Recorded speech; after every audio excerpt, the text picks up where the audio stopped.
Bir insanın gerçekten ne kadar zengin olabileceğini hiç düşündün mü? Hayır. Banka hesabındaki rakamlardan bahsetmiyorum. Öyle bir servetten bahsediyorum ki bir sektörde alınacak kararlar senin çıkarlarını hesaba katmadan verilmesin. Öyle bir güçten bahsediyorum ki gazeteler her adımını yazsın. Bankacılar seninle çalışmak istesin. Siyasetçiler ise seni görmezden gelemeyeceğini anlasın. Geçen bölümün sonunda Rockefeller'in artık rakipleriyle yarışmayı bırakmıştı. Çünkü yarış bitmişti. Start Oil, Amerika'nın petrol sektöründe en baskın güç haline gelmişti. Ama asıl soru şimdi başlıyordu. Bir insan bu kadar büyük bir gücü nasıl paraya dönüştürdü ve daha da önemlisi paranın bir sınırı var mıydı?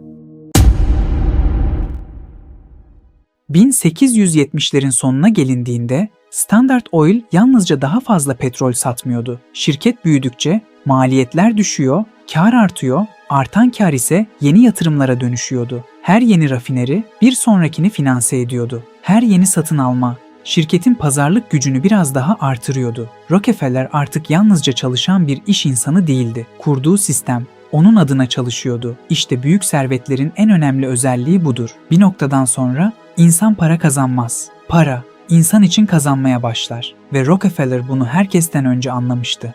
1880'lere gelindiğinde Standard Oil, Amerika'da rafine edilen petrolün yaklaşık %90'ını kontrol ediyordu. Bu oran tarihçiler arasında küçük farklılıklarla tartışılsa da şirketin sektörde olağanüstü bir hakimiyet kurduğu konusunda geniş bir fikir birliği vardır. Böyle bir güç doğal olarak büyük bir servet üretti. Rockefeller'ın kişisel varlığı her geçen yıl katlanarak büyüyordu. Artık gazeteler onun ne kadar kazandığını yazmaya yetişemiyordu. Çünkü rakamlar sıradan insanların hayal edebileceği sınırların dışına çıkmıştı. Fakat ilginç olan Rockefeller'ın zenginliği değildi. İlginç olan bu servetin yalnızca petrolden değil, kurduğu sistemden doğmuş olmasıydı. Ve tam da bu yüzden artık insanlar onun servetini konuşmuyordu. Onun gücünü konuşmaya başlamışlardı. John D. Rockefeller artık yalnızca Amerika'nın değil, dünyanın en zengin insanı olarak anılıyordu. Serveti o kadar büyümüştü ki gazeteler rakamları yazıyor. İnsanlar ise bu rakamların ne ifade ettiğini hayal bile edemiyordu. Bugün tarihçiler onun servetini farklı yöntemlerle hesaplıyor. Enflasyona göre yapılan hesaplamalar, milli gelir içindeki payı, ekonomiye etkisi, hangi yöntem kullanılırsa kullanılsın, ortak nokta değişmiyor. Rockefeller, modern tarihin gördüğü en büyük kişisel servetlerden birini oluşturdu. Ve bu servet sadece cebindeki para değildi. Amerikan ekonomisinin önemli bir bölümünü etkileyebilecek ölçekte bir güçtü.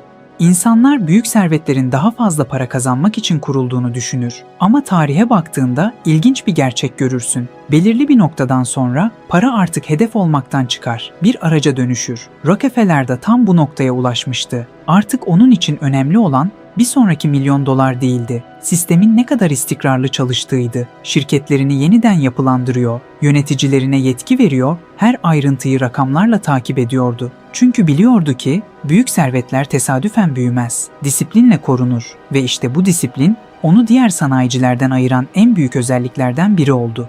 Ama tarihin değişmeyen bir kuralı vardır.